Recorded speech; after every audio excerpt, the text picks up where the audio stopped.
Okay, so welcome to Retake, and today is going to be very different, and it's just a bit of a kind of catch-up really, and to try and show people how this channel's evolved and the aims behind it, the reason it was started, and kind of what's been put into it in the last almost 2 years, I believe. So let's have a bit of a chat about how things have progressed.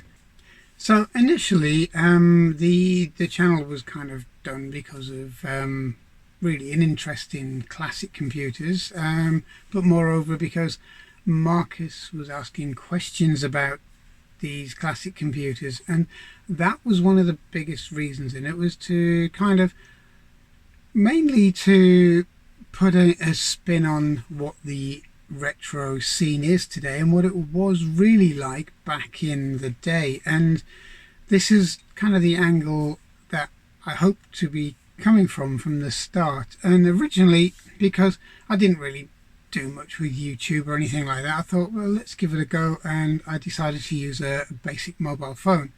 And yeah, the imagery wasn't brilliant on my first video, but the content really hasn't changed much. It's always had the same theme. It was to kind of entertain, educate, and also to allow people to find out what these classic machines were all about. So it was kind of curating at the same time, and it all stemmed from questions that my little one was asking. So I'm not really into kind of making up videos for the sake of it, and what I mean by this is that, you know, when I get to the end of everything that I want to do on this channel, that'll be the channel kind of done. It might be a long time because I've got a lot to cover and probably a lot more videos, but once it gets to that point, there's not going to be any kind of videos about making a ZX81 out of Play-Doh, or, you know, some kind of random stuff like that just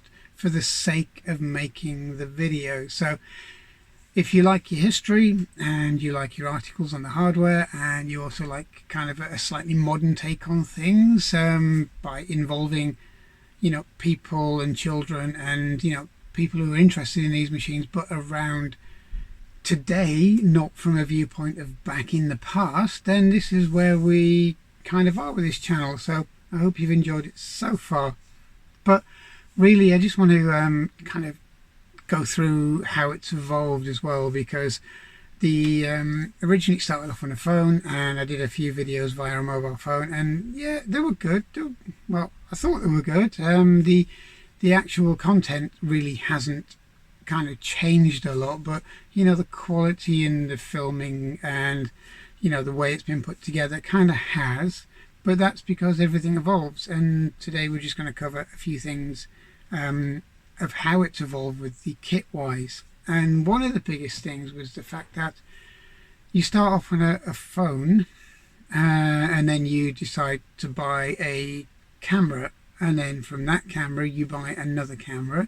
Then you realize you're going to need extra hardware, and then you're going to realize you're going to have to buy the kit that you're actually talking about as well, because obviously a lot of this stuff is getting on for 40, and in some cases a lot older in terms of years, and it's getting kind of hard to come by. So from that point of view, I ended up just buying the hardware. Most of it was past its best, with faults and broken, and ended up repairing it. And that's where some of the videos go from this on this channel anyway, how to repair things and how to get them working, and are there any ways to get something working that wouldn't normally be working and end up in the bin or in landfill or the trash or whatever. So that's one of the other reasons this channel's kind of growing the way it's growing. But you know, it's all down to your comments as well, because I've kind of read a lot of your comments. Most of them are fantastic, and I've got a lot of ideas from your comments as well. And also, it's taken me in a slightly different direction at times, and which is ideal. But I haven't been able to kind of go through a lot of the comments over the last few months, mainly because of illness, and then other constraints come in, you kind of, I think everybody's got an idea of what it's been like over the last sort of 15 months or so, and you know, normal routine kind of goes out of the window. But I've started, you know, to put some videos together, which I have over the past couple of months, just to keep everything moving, and hopefully, you know, you'll appreciate some of the videos that Marcus got involved in with game reviews, and also some of my kind of slightly quirky videos about the iPod and the inventor of it and so on. So I hope you enjoyed those as well. But we're kind of getting back on track, and some of my favourite videos that I've put together, and the ones I've really enjoyed, to be honest, were the videos where we went out and about to visit places. For example, the videos about the buildings that were put together between Sinclair and Acorn at the time. A lot of them still survive, but they're doing very different things today. But also the history videos where we started off on a boat on the Cam to kind of explain how things really haven't changed a lot in certain ways, but if you're coming from a viewpoint of history, then things have massively exploded, and covered the reasons why from Turing and so on, which I really quite enjoyed doing that. These out and about or on location kind of videos, which, you know, the more cinematic, the more of a film, the more of a movie rather than a straight documentary, which is something what, you know, I kind of like to do more of. So with that in mind, it's down to kit. It's down to what you have available, and as I said, originally it was a phone and a microphone. Then it evolved, and as it evolved we were able to do more things, and it's kind of become slightly more than a hobby. Not really out to make, you know, money like some of the channels on here, because I figure that once you start going down that route, when you think, oh, I'm going to make a living out of this, then you start doing in what I would call kind of inane videos, which don't really do the kind of retro computing cause much good. It's more about, look what I have done, rather than this is what happened, this is the history, these are the machines, this is how you keep them running, and this is how you can actually adapt them and make them more useful for the 21st century, and hopefully a little bit further down the line. So, you know, making money out of YouTube really wasn't the priority, and I don't think it would ever be a massive priority, because you get to the point where you kind of sacrifice your original goals just for a sponsor.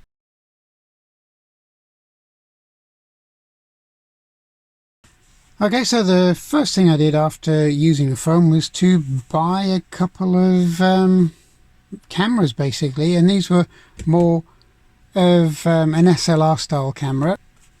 So they're quite nice cameras, and really they are good, really good for what they are. They'll do high definition stills, very high definition stills, and they'll also do HD video. And I initially started off with this one, and one of the reasons I chose this camera is because it kind of reminds me of when I was using kind of film cameras, or, you know, where you had physical film in the cameras, very similar style, nice to use, good hand grip, you know, decent lens on them. And this one's got telephoto lens on here, which is very good. But one of the biggest things were it had a nice pop-out screen that you could actually angle and use, plus you could use it remote control to kind of start and stop your videos or take pictures, and it turns out to be a very nice camera to use.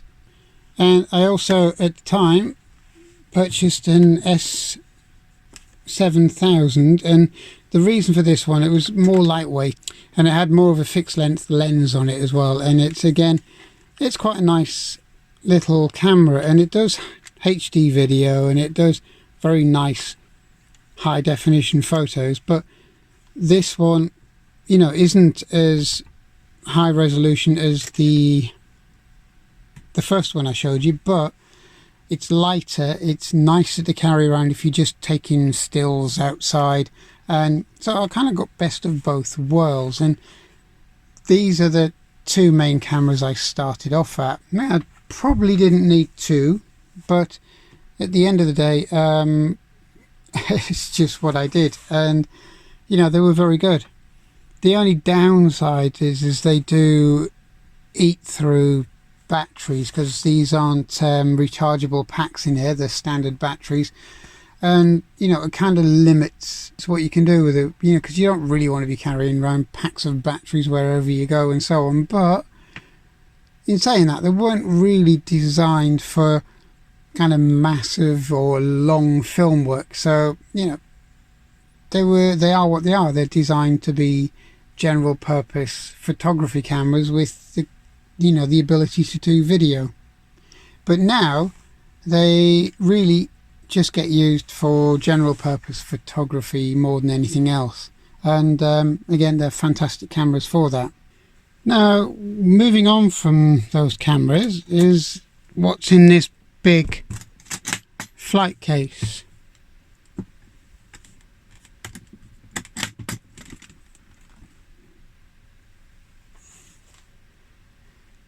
So we have kind of a mix of photography and video equipment here. We have another digital camera here. So this one was an upgrade upon the two you've seen. Again, it's a telephoto zoom lens camera. It's again high definition camera. It will do very high definition photographs and also high definition video. And the other thing I liked about this camera is it's got a very nice screen on it. Again, it's retractable, movable, and it allows you to place the screen wherever you want it for whatever reason you need to, which is ideal.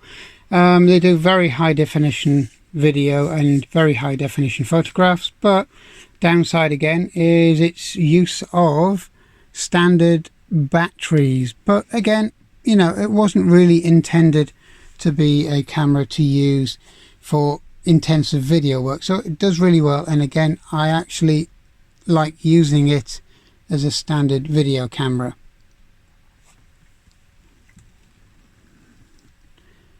The next item is the little Canon here. Again, very small high definition camera, and it does basically everything that you would like it to do. But downsides are you know, it's not massively versatile. It has a very narrow field of view really in comparison to the bigger cameras, but you can wander around with this and no one really takes any notice because it's so small, and also doing close-up work as well it's very good at. So it's, you know, it swings and roundabouts depending on what you want to use it for, but it's very handy, and it has a decent amount of sound quality with it as well. And I was quite surprised at how well this camera does.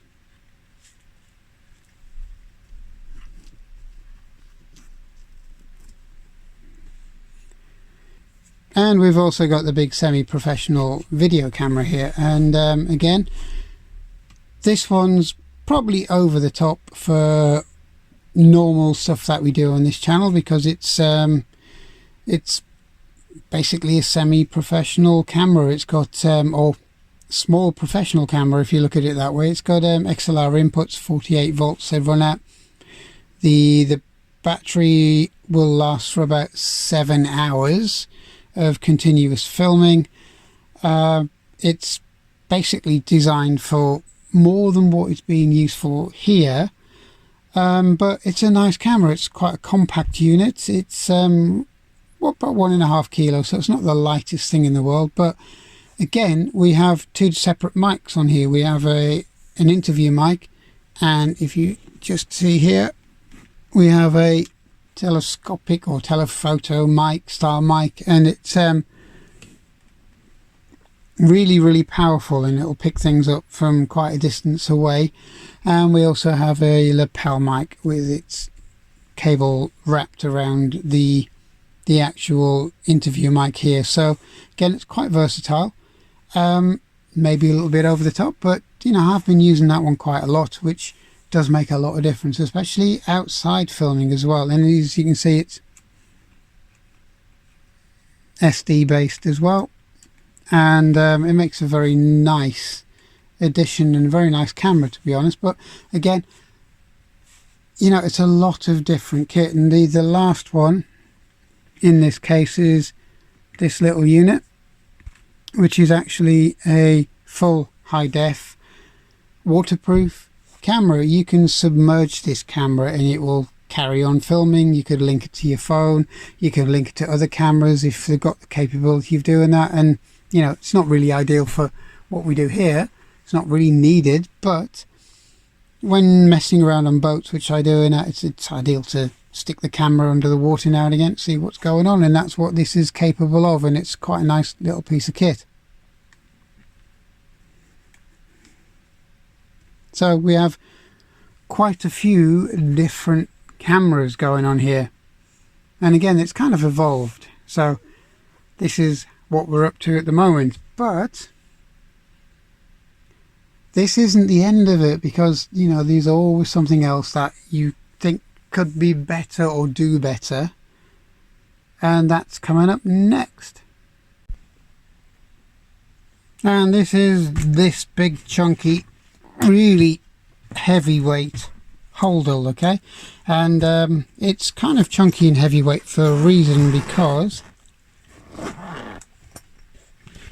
it contains a fair amount of kit. In the front we have lapel mics, wind muffs, straps, microphone covers. So it gives you an idea of what this camera is really going to be all about.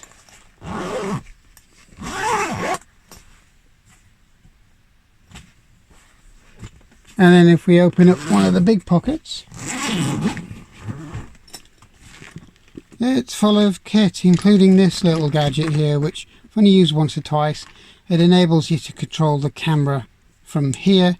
So if you are doing stills or you're doing time-lapse, you don't nudge or bump the camera while you're using it. I've only used it a couple of times, and it's a very handy thing to have. It's quite expensive for what it is, to be honest. Chargers, extra cables, mic stands, extra battery packs,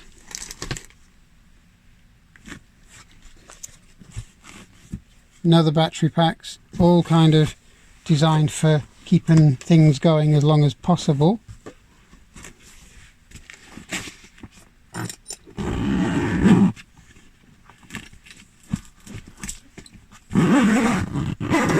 And then if I take this away and take what's in the back pocket out, you'll probably see why it has so many batteries. And here it is. It's a quite large video camera. It's probably way over the top for doing this kind of stuff. So it's full 48 volts for its mic, XLR. We have a high definition screen here to see what you would actually want to do with it. It's meant for kind of outside broadcasting, really. Big eyepiece there if you want to run it on your off of the eyepiece or over your shoulder or etc. And it's probably well over the top. Again, it's got XLR lapel mic wrapped around the hot shoe here, and also again another interview mic. But on board you can do quite a lot of onboard editing, and it's quite a nice piece of kit. Again, over the top for this, but the lens on it is quite a wide field of view on it, so when you're doing kind of indoor shots you can get a lot more and you can see a lot more than you could with most other cameras that I've tried. But it's quite the beast. It's probably about 3 to 4 kilograms in weight, which is quite heavy for one of these cameras.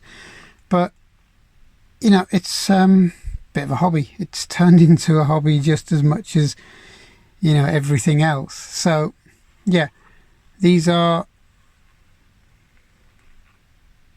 very nice cameras. More of a studio camera, very much a professional camera, but again, you know, if you're going to do it, well, you might as well do it. That's the way I look at things. So this is how the kit's kind of evolved over the last couple of years, and that's just to do these videos really, and to keep the hobby going.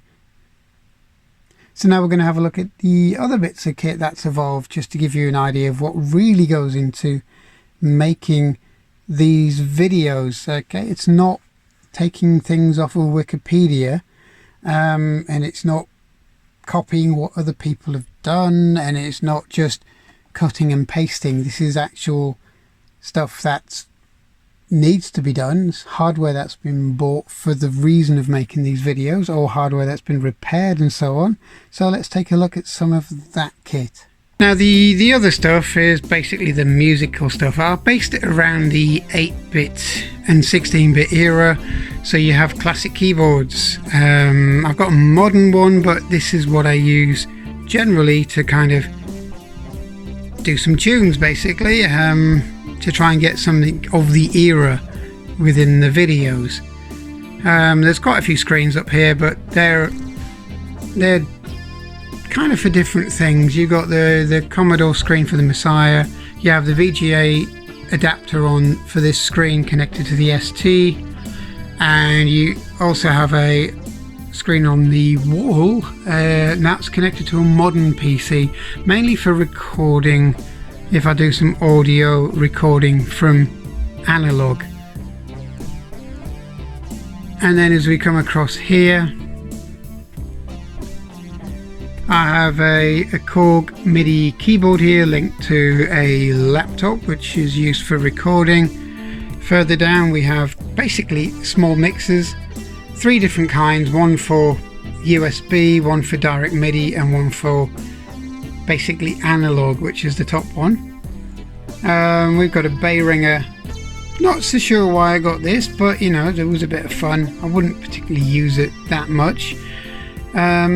It's alright, it's just fun and a little bit nonsensical really for what it can actually do. And then I like my Korg stuff, which is here. Little drum kits, little basically synthesizer tuning kits, beat synthesizer, etc., which all helps out. But what I've found is I don't particularly use them an awful lot. I prefer the MIDI keyboard below, which is either linked to this laptop along with this keyboard, which is a fantastic piece of kit. I really like this one, but mainly, yeah, these two. I mainly use these two keyboards, which are classic 80s and 90s keyboards, to do most of my kind of tinkering on. I also have a couple of other 80s and 90s keyboards, of which one's down the back there on its end, and the other one is down the back there on its end next to a drum machine, an old classic drum machine. And also this Casio, which isn't as bad as it sounds. It's quite a decent little keyboard. It's not touch sensitive or anything like that. It hasn't got hammer keys, but it's got some curious kind of weird 80s sounds that you can get out of this machine. And then we come to kind of my collection. We've got a little bit of a microphone on the left for a desk mic. We have a motley collection of portables, everything from the Husky Hunter all the way through to the Amstrad era machines, and we also have a compact down the bottom, and then we have a lot of Dragon 32 stuff in this plastic case here. followed by QL and a ZX Spectrum Plus. Over to the side we have an MSX, a TRS-80 in there, plus we've got an Atari XE as well, just on its edge, stood on its side. But then behind we also have two dragons underneath each other there, one in a cover, one on the top, followed by a big shelf of ZX Spectrums and Sinclair kit. Up in the corner we've obviously got another Commodore 500 in a box, and as we work our way up we've got a couple of Atari STs. Along the top there we have a +4 VIC-20 64 and another 500. And then we have a shelf of Sinclairs, which is the original rubber keyed, the DK-Tronics keyboard kitted out, Spectrum, 2 Spectrum from the Amstrad eras behind, a CPC and another +2. And then we have start of our Texas Instruments stuff. We have a big stash of TI-99 stuff here. Pile of Cytronics software, which you may have seen on some of the adverts, and then some more Texas Instruments kits behind, including power supplies, plug leads and TI-99. And then as we kind of work our way down, we have, this is basically a big pile of Commodore tape drives. Inside here is all +4 and C16 software. Behind we have a Sharp MZ, which is quite a cool little machine actually. An M Audio, another MIDI keyboard, which I don't use that often, but I do like using it now and again. In the corner we've got a disk drive and a Dragon 32. Big pile of Commodore stuff in the corner, which in the plastic box is more tape drives, more software, more disk drives. Big pile of disk drives there. Obviously BBC Micro stuff and the Amiga, emulated Amiga there in its nice shiny black case. Down the bottom we have Macintosh. And then we have some really nice machines which I haven't got around to restoring, but they work perfectly well. We've got a Mega, Atari Mega, with its original monitor, which hasn't faded. It's weird, it looks like the monitor was kept in a box where the actual machine wasn't, and it's kind of got a little bit of degradation on the plastics through heat use. Mac Classic, and we have the 2048 with an adapter on the top, which is mainly for a Commodore. Mac's books and manuals. Commodore 128, general power supplies, a TV in the corner. I've lost count of how many actual Commodore bread bin machines I've got. I think it's about 10, because that rack goes back quite a way. Couple of more Commodore 64s, Cs, Commodore keyboard in that red box. The Music Maker at the top there, the Korg box obviously for that keyboard, and then we have some VIC-20 manuals, my trusty old oscilloscope, and a Dragon 32. And you know, this is just the bits I can show you from the front. Okay, working around we have a ZX Spectrum in a nice kind of attaché style case, which were all the rage, so to speak, back in the early 80s. By an original 520 ST just there. We have a generic PC with another Dragon 32, a couple of monitors, keyboard for the generic PC just there in the corner, a Mac Performer and a couple of spare keyboards, along with a serial printer.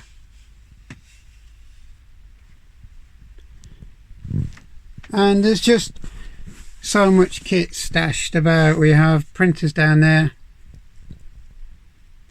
some more Amstrad machines in the corner, lots and lots of software, manuals for cameras, more Spectrum software in the corner there, another Atari monitor, Atari STs, quite a lot of them. Basically it just kind of goes on and on. Another Amiga QLs. As we're coming down, we have the C64, the VIC-20, a Music Maker,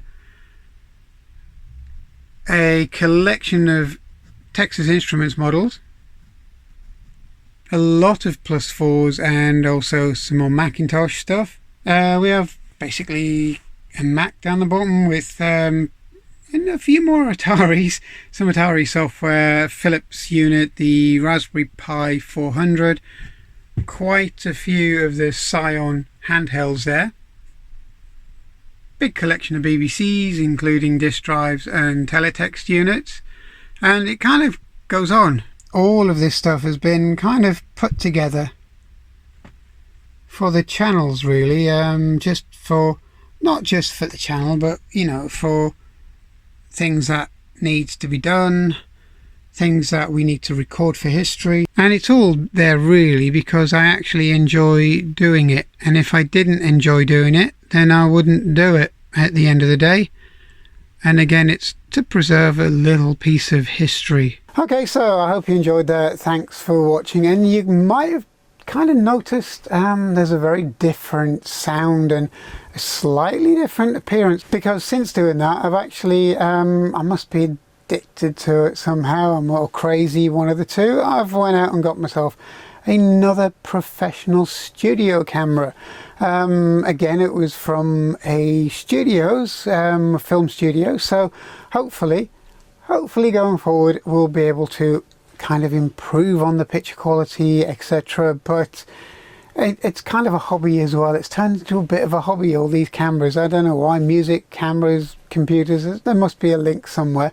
So thanks for watching. I hope you enjoyed this, and please, if you've got anything that you'd want us to cover, drop me a line. If you've got anything, any old bits of hardware that you want kind of seeing if we can get to work, or repairing, or anything that we might find interesting, as in everybody on this channel, well, I'd be very interested in taking a look at it. Thanks for everything for the last couple of years, and thanks for taking part. Thanks for watching. I hope you'll subscribe, and I'll see you very shortly. Thank you very much. See you.